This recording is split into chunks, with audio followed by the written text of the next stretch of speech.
십자가는 가장 끔찍한 사형도구였습니다. 교수형이나 총살형은 한순간만 두렵고 고통을 참으면 되는 거지요. 근데 십자가형은 오랜 시간 동안 고통을 느끼면서 죽어가는 것입니다. 로마가 온 세계를 지배하고 있을 때에 로마에 반역하는 사람들을 가장 잔인한 방법으로 어떻게 죽일 수 있을까를 고안해 낸 것이 바로 십자가형이었습니다. 그 십자가에 예수님이 죽으셨습니다. 우리 때문에 죽으셨습니다. 우리가 대신 받아야 될 형벌을 예수님이 대신 받으시고 죽으시고 우리를 구원하신 것입니다. 이것만큼 우리를 더 감격스럽게 하는 말씀은 없습니다. 그런데 자주 그 말씀을 듣다 보니까 우리 심령이 무디어지고 있는 것이 문제입니다. 너무 익숙해진 것입니다. 익숙해지면 당연하게 생각을 합니다. 당연하게 생각하면 감사도 감격도 사라져버리는 것입니다. 그때부터 우리는 메마른 신앙생활을 하게 되어집니다. 자신의 죄를 보면서도 슬퍼하지를 않습니다. 자신의 가슴을 치면서 회개했던 그 기억이 언제였는지조차도 기억이 나지를 않습니다. 더 이상 죄를 짓지 않아서가 아닙니다. 심령이 메말라 버렸기 때문입니다. 예배 자리에 앉아 있지만 마음은 다른 곳에 가 있습니다. 교회에 있을 때조차도 십자가에서 주님이 보이는 것이 아니라 사람들만 보입니다. 그래서 교회에 있는 시간이 은혜 받는 시간이 아니라 판단하는 시간이 되어져 버립니다. 그러면서도 예배는 빠지지 않습니다. 봉사도 합니다.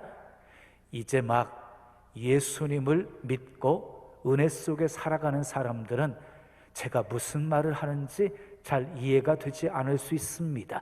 그러나 예수 믿은 지 3년이 지나고 5년이 지나고 10년이 지난 사람들은 지금 저의 이야기가 듣기 불편할지는 모르겠지만 충분히 동의할 수밖에 없을 것입니다. 어쩌면 지금 기쁨도 눈물도 잊어버린 채 형식적이고 의무적으로 신앙생활하고 있는 사람들이 있을지 모르겠습니다. 자, 이것이 바로 요한계시록에 나오는 사대교회와 같은 신앙의 삶인 것입니다. 예수님께서 사대교회를 향해서 이렇게 말씀하셨습니다. 내가 살았다고 하는 이름은 가졌으나 죽은 자로다 하고 말씀했습니다. 그리스도인이라고 하는 이름은 갖고 있습니다. 예배도 드립니다. 기도도 합니다. 나름대로 봉사도 합니다. 헌금도 합니다. 겉으로 볼 때는 별 문제가 없는 것 같습니다. 그런데 예수님은 죽었다라고 말씀합니다. 구원의 기쁨도 없습니다. 죄에 대한 슬픔도 없습니다. 십자가를 바라보아도 아무것도 느껴지지를 않습니다. 입술로는 감사 그리고 사랑의 고백을 하는데 마음은 차갑습니다. 죽은 것입니다. 그러면 어떻게 해야 할까요? 자, 실상 죽어있는 사대교회를 향해서 예수님께서는 이렇게 처방의 말씀을 주셨습니다. 요한계시록 3장 3절 함께 읽습니다. 시작. 그러므로 내가 어떻게 받았으며 어떻게 들었는지 뭐하래요? 생각하고 지켜 회개하라. 만일 일깨지 아니하면 내가 도둑같이 이르리니 어느 때에 내게 이르는지 내가 알지 못하리라 그랬어요. 먼저 어떻게 받았는지를 생각하래요. 어떻게 들었는지를 생각을 하래요. 다시 말해서 처음 깊이 체험했던 은혜를 생각하라는 것이에요. 그때는 어떠셨습니까? 벅차오르는 감격을 뭐라고 표현할 수 없지 않았습니까?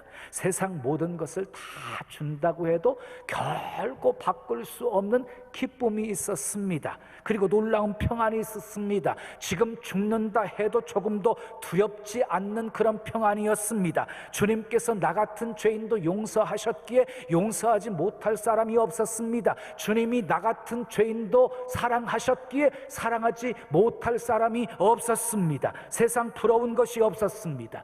이것이 예수님을 처음 만났을 때 우리의 모습이었습니다.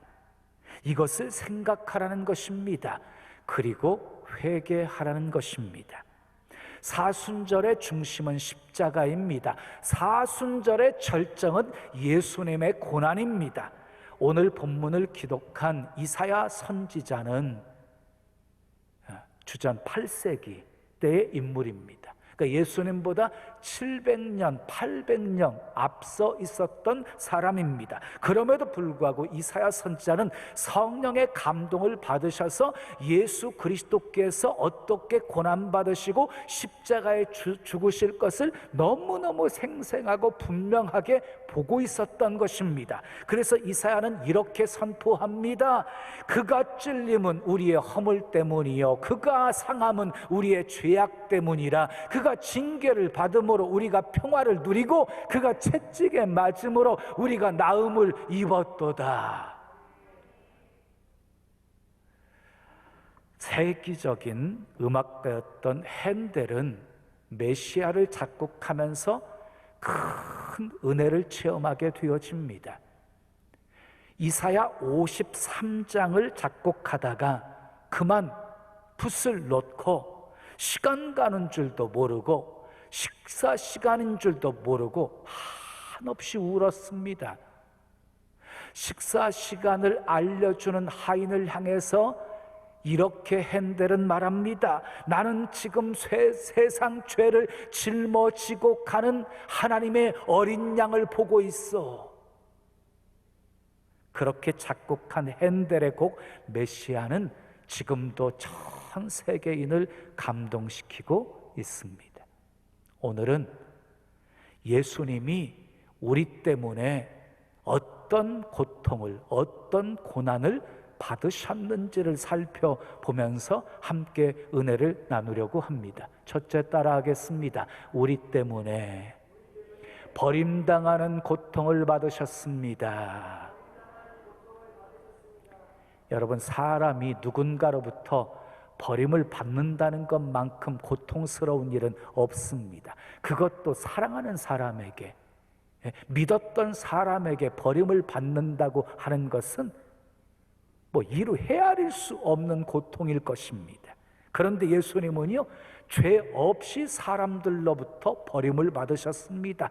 그것도 아주 참혹하고 비참하게 버림을 받으셨습니다. 3절 말씀 함께 읽습니다. 시작. 그는 멸시를 받아 사람들에게 버림을 받았으며 간고를 많이 겪었으며 질고를 아는 자라. 마치 사람들이 그에게서 얼굴을 가리는 것 같이 멸시를 당하였고 우리도 그를 귀히 여기지 아니하였도다. 예수님은 멸시를 받으시면서 버림을 당하셨습니다. 자, 빌라도가 예수님에게서 죄를 찾을 수 없자 살려주기 위해서 유대인들을 향해서 이렇게 물었습니다. 내가 누구를 너희에게 놓아주랴? 바나바를 놓아주랴? 바나바는 살인강도였어요. 바나바를 놓아주라? 아니면 예수 그리스도라고 칭하는 예수를 놓아주랴? 그랬더니요, 백성들이 소리쳐 외칩니다. 이 사람을 없이 하고 바라바를 우리에게 내어주소서. 그러면 이 사람을 어떻게 하랴? 그랬더니 또 무리들이 소리칩니다. 십자가에 못 박으소서. 예수님은요, 살인 강도보다 더 못한 취급을 받으신 것입니다. 이 얼마나 비참한 일입니까? 근데 그것뿐이 아니었습니다. 하나님 아버지에게서조차도 버림을 받으셨습니다. 엘리 엘리 라마 사박다니, 나의 하나님이여 나의 하나님이여 어찌하여 나를 버리셨나이까. 인류 역사상 예수님만큼 처절하고 비참하게 버림받은 사람들은 없습니다. 누구를 위해서 버림받은 것입니까? 우리 때문입니다. 나 때문입니다. 우리도 살면서 사람들에게 멸시를 받기도 하고 배반을 당하기도 하고 버림을 받기도 합니다. 배운 것이 없다고 무시를 당하고, 가진 것이 없다고 멸시를 당하고, 못생겼다고 모욕을 당할 때도 있습니다. 이용당할 대로 다 이용당하고 내팽개침을 당할 때도 있습니다. 그러나 너무 괴로워하지 마십시오. 십자가에 달리신 예수 그리스도를 바라보십시오. 예수님은요, 우리 앞서서 버림을 받으신 분이십니다. 우리가 버림받은 것과는 비교할 수 없을 만큼 철저하게 버림을 받으셨습니다. 그런데 예수님은 버림받은 것으로 다 끝나셨습니까? 아닙니다. 하나님은 건축자들의 버린 돌을 모퉁이의 머릿돌이 되게 만들어 주셨습니다. 하나님은 예수님을 지극히 높여 주셨습니다. 하늘에 있는 자들과 땅에 있는 자들과 땅 아래 있는 자들로 모든 무릎을 예수 이름에 꿇게 하셨습니다. 모든 입으로 예수를 주라 시인하며 하나님께 영광 돌리게 하셨습니다. 문자 그대로 건축자들의 버린 돌을 우리 하나님께서는 모퉁이의 머릿돌이 되게 하신 것입니다. 두 번째 따라하겠습니다. 우리 때문에 고난을 당하셨습니다. 자, 4절 5절 말씀을 함께 읽겠습니다. 시작. 그는 실로 우리의 질고를 지고 우리의 슬픔을 당하였거늘 우리는 생각하기를 그는 징벌을 받아 하나님께 맞으며 고난을 당한다 하였노라. 그가 찔림은 우리의 허물 때문이요 그가 상함은 우리의 죄악 때문이라. 그가 징계를 받음으로 우리는 평화를 누리고 그가 채찍에 맞음으로 우리는 나음을 받았도다. 이 짧은 두 구절 속에서요, 우리라고 하는 말이 7번이나 반복되어지고 있습니다. 우리 때문에 고난받으셨다고, 우리의 질고를 지고 우리의 슬픔을 당하였거늘 우리는 생각하거늘 우리의 허물 때문이요 우리의 죄악 때문이라. 우리가 평화를 누리고 우리는 나음을 받았도다. 예수님은 죄가 없으신 분이었습니다. 아무런 잘못도 없으신 분이었습니다. 실정법을 위반한 일도 없었습니다. 도덕법을 어긴 일도 없었습니다. 파렴치한 일을 저지른 일도 없었습니다. 그런데 예수님은 십자가에 죽어야만 했습니다. 그 이유를 이사야 선지자는 오늘 본문 4절 5절에서 우리 때문이라고 강조하고 있는 것입니다. 이어지는 6절 말씀을 함께 읽습니다. 시작. 우리는 다 양 같아서 그릇 행하여 각기 제 길로 갔거늘 여호와께서는 우리 모두의 죄악을 그에게 담당시키셨도다 그랬어요. 구약시대에는 인간이 죄를 짓잖아요. 속죄함을 받는 비결은 짐승이 우리를 대신해서 피를 흘려 죽어야만 했던 거예요. 자, 그런데 요한복음 1장 29절을 보면 예수님을 가리켜서 세상 죄를 지고 가는 하나님의 어린 양이라고 표현하고 있어요. 예수님은 친히 어린 양이 되셔서 우리를 대신해서 십자가에 죽으심으로 우리의 모든 죄를 사해 주셨고 우리를 죄에서 구원해 주신 것입니다. 예수님은 우리 때문에 고난을 당하셨습니다. 근데 여기서 우리가 확인해야 될 것이 있습니다. 우리 때문에, 우리는 누구입니까? 바로 나입니다. 나를 위해 고난을 받으신 것입니다. 나를 위해 죽으신 것입니다. 나를 위해 손과 발 찢기신 것입니다. 손과 발 날 위해 찢기셨네. 왜 날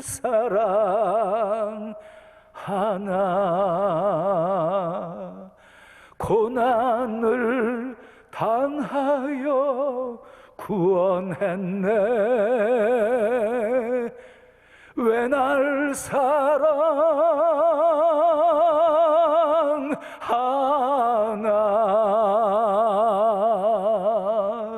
왜 날 사랑하나.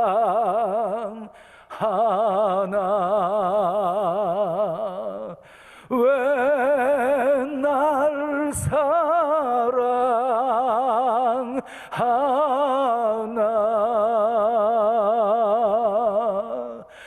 예, 주님 갈보리 가야 했나. 왜 날 사랑하나.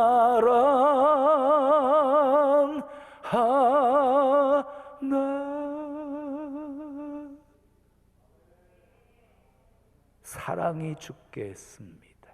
사랑이. 세 번째 따라하겠습니다. 우리 때문에 견디기 어려운 고통에도 침묵하셨습니다. 4절을 보면 질고를 치고 슬픔을 당했다고 했고, 5절을 보면 찔리고 상하고 징계를 받고 채찍에 맞았다고 했습니다. 그리고 7절에 보면 곤욕을 당했다고 했고, 8절을 보면 신문을 당하고 끌려갔다고 했습니다. 죄가 있어서 창에 찔리고, 죄가 있어서 매를 맞고, 죄가 있어서 신문을 당하고 끌려갔다면 할 말이 없습니다. 근데 예수님은 죄가 없으신 분이십니다. 그런데 온갖 수모와 멸시와 천대와 고통을 다 겪으셨습니다. 우리 때문에. 대부분 사람들은 두 가지 경우에 화를 내고 그리고 난폭해진다고 합니다. 하나는 자존심이 상했을 때입니다. 자존심 건드리면 부부 사이에도 싸우고, 형제와도 싸우고, 친구들과도 싸웁니다. 또 하나는요, 억울한 누명을 썼을 때입니다. 이럴 경우에도 가만히 있지 않습니다. 막 소리칩니다. 덤빕니다. 그리고 싸웁니다. 그런데 예수님은 어떻게 하셨습니까? 가시관과 목과 창에 찔렸습니다. 군인들이 갈대로 머리를 치면서 침을 뱉었습니다. 무거운 십자가를 짊어지고 갈보리 언덕을 오를 때에 군인들이 채찍으로 내리쳤습니다. 내가 만일 하나님의 아들이거든 자기를 구원하고 십자가에서 내려오라. 비웃음과 조롱을 당하셨습니다. 십자가에 매달고 발가 바뀐 채 수치심을 건드렸고 자존심을 자극했습니다.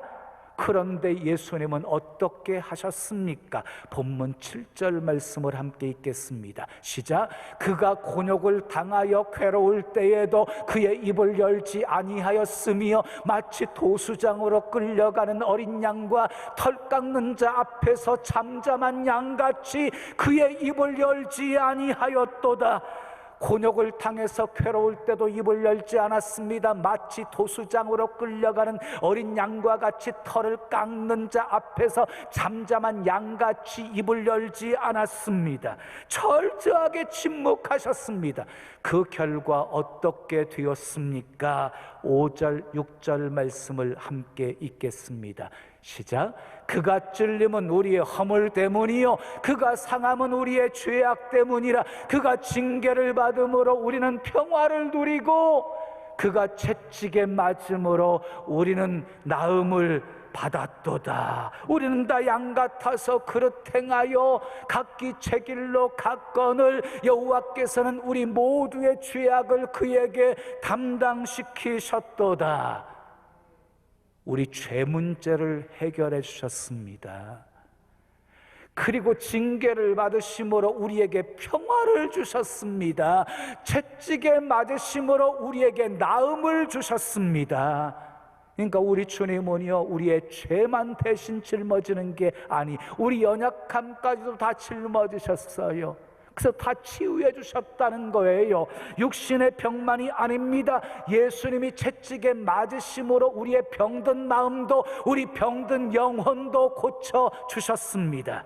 아멘. 제가 목회를 하면서 느끼는 것은요, 상처받은 성도들이 너무너무 많다는 거예요. 근데 이상한 게 있어요. 상처받은 사람들은 너무 많은데요, 상처 준 사람은 없네요. 많은 사람들은 자신의 상처를 감추면서 살아갑니다. 상처받았다는 사실들을 상대방이 알까봐, 알면 창피할까 봐서 아무렇지도 않은 척 감추며 삽니다. 감추면 살수록 더 상처는 깊어집니다. 상처가 깊어질수록 분노만 커집니다. 그리고 그 분노는 만만한 사람을 만나면 결국 폭발하게 되어지는 것입니다. 그래서 남편은 아내에게 폭발합니다. 아내는 첫째에게 폭발합니다. 첫째는 둘째에게 폭발합니다. 둘째는 막내에게 폭발합니다. 막내는 강아지에게 폭발합니다. 육신의 상처는 약을 먹고 바르면 낫는데 마음의 상처는 어찌합니까? 그래서 예수님이 채찍에 맞으신 것입니다. 채찍에 맞으심으로 우리 마음을 고쳐주셨습니다. 아멘 하십시오. 다시 한번 여러분이 예수님을 처음 만났을 때를 생각해 보십시오. 예수님과 첫사랑에 빠져 살고 있을 때 상처받은 기억이 있으십니까? 은혜 받는데도 정신이 없는데 상처받을 시간이 어디 있었습니까? 그때는 누군가 의도적으로 상처를 주어도 전혀 상처받지 않았습니다. 오히려 예수님 때문에 핍박받는다고 기뻐했습니다. 하늘의 쌍급이 쌓여간다고 즐거워하지 않았습니까? 상한 마음 다 치유받았기 때문입니다. 예수님이 고난 받으심으로 우리에게 나음을 주셨기 때문입니다. 그리고 하나님은요, 나음뿐만이 아니라 우리에게 평화를 주셨습니다. 평화를. 세상 그 무엇도, 세상 그 누구도 빼앗아갈 수 없는 평화를 주셨습니다. 예수님이 이렇게 말씀하셨습니다. 나의 평안을 너희에게 주노라. 내가 너희에게 주는 것은 세상이 주는 것 같지 아니하니라. 너희는 마음에 근심하지도 말고 두려워하지도 말라. 예수님이 우리를 대신해서 징계를 받으심으로 우리에게 평화를 주셨습니다. 하나님이 주신 그 평화를 누리면서 사는 사람은 근심하지 않습니다. 두려워하지 않습니다. 서머나교회 감독이었던 폴리갑은 86세에 순교를 당합니다. 그를 죽이려던 총독이 폴리갑에게 예수를 욕하면 살려주겠다라고 말했을 때 폴리갑은 이렇게 말합니다. 주님은 86년 동안 한 번도 나를 버리신 적이 없는데 내가 어찌 나를 사랑하시고 나를 구원하신 예수님을 욕할 수 있겠느냐. 그리고 화형을 당합니다. 여러분, 기독교의 역사는 순교의 역사였습니다. 주님의 사랑을 체험한 사람들이 기꺼이 주를 위해서 죽을 수 있었던 것입니다. 그렇습니다. 주님의 사랑은 나를 변화시킵니다. 주님의 사랑은 우리 가족을, 이웃을, 민족을 변화시키는 힘이 있습니다. 복음이 무엇입니까? 우리를 사랑하사 우리를 구원하시기 위해서 자기 몸을 다 내어주시면서 우리가 받아야 될 형벌을 대신 받으시고 십자가에 죽으신 그 주님을 전하는 것이 복음입니다. 신앙이란 무엇입니까? 주님의 사랑을 체험하고 그 사랑을 실천하는 것입니다. 그가 찔림은 우리의 허물 때문이요 그가 상함은 우리의 죄악 때문이라. 그가 징계를 받음으로 우리가 평화를 누리고 그가 채찍에 맞음으로 우리가 나음을 입었도다. 나를 위해 자신을 버리신 주님의 십자가의 사랑을 생각하며, 아멘, 그 사랑 실천하는 신실한 성도들이 다 되시기를 예수님의 이름으로 축원합니다. 축원합니다.